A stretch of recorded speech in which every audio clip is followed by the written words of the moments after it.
تازه خبر د افغان ولسمشر محمد اشرف غنی سلاکار او د افغانستان د کرکټ بورډ برحاله غړي ضیاء الحق امرخیل د افغانستان کرکټ بورډ په حق رسوي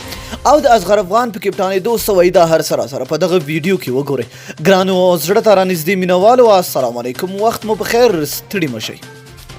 د افغان ولسمشر محمد اشرف غنی سلاکار او د افغانستان د کرکټ بورډ برحاله غړي ضیاء الحق امرخیل پرون بیرته د ملي لوبډلې د کپتان په توګه د اصغر افغان په ټاکنه سخت غبرګون ښودلی دی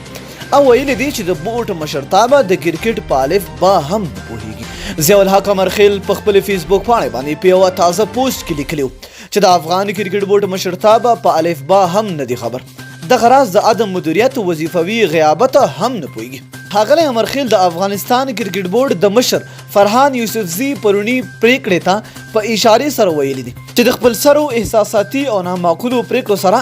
د بورډ نور غړي نه همغږي او نه هم په بدو عواقبو کې شریک دي هغه د افغان ولس پرونی سخت غبرګونو ته په ځواب کې ویلي دي چې د کرکټ بورډ د یوه غړي په توګه هغه په دې پریکړو کې شریک نه دی او دا یوازې د خپل سر یو نتیجه ده امرخیل وروسته له هغې دا غبرګون وښود کله چې پرون د افغانستان د کرکټ بورډ مشر فرحان یوسفزي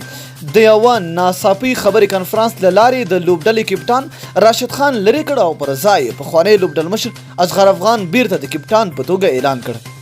امرخیل وروسته له هغې دا غبرګون وښود کله چې پرون د افغانستان د کرکټ بورډ مشر فرحان یوسفزي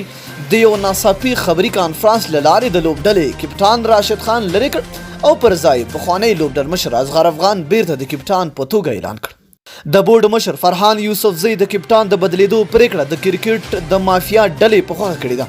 چې مشر عاطف مشعل محمد نبی راشد خان او اصغر افغان کوي د لوبډل مشر په توګه د اصغر افغان په ټاکنه ګڼ شمېر افغانانو سخت خبرګونونه ښودلي دي دوی ادعا کوي چې د بورډ مشر فرحان د یوې ځانګړې مافیایي ډلې په خوښه یا د ټاکنه کړې ده او وایي چې زر تر زره د دغه پریکړه لغوه اعلان شي د دغه پریکړې په لومړۍ ورځ د ملي لوبډلې بل پخوانی لوبډل مشر ګلبدین نایب هم د ملي لوبډلې څخه لار جلا کړه نوموړي پرون ماښام په خپله فیسبوک پاڼه په ژوندۍ بڼه راغلی او د ډیرو رازونو یې پرده پورته کړه ګلبدین نایب وویل تر هغې پورې چې اصغر افغان د افغانستان لوبډل مشر وي نو دی به د ملي لوبډلې غړی نه وي او یوازې به په کورنیو سیالیو کې ولوبیږي نایب په پاکستان کې په اوسنی افغان سفیر عاطف مشعل هم تور پور کړی چې هغه مهال بورډ ته د هغه پر راتګ سره د افغانستان کرکټ ورځ تر بلې په خرابېدو دی او له سترو پرمختګونو یې شاته پرېښود نو دوستانو تاسو د امرخیل دغه څرګندونې ته په کوم نظر ګورئ لاندې په کمنټ کې موږ سره خپل نظر شریکئ تر بیا بلې ویډیو د الله په امان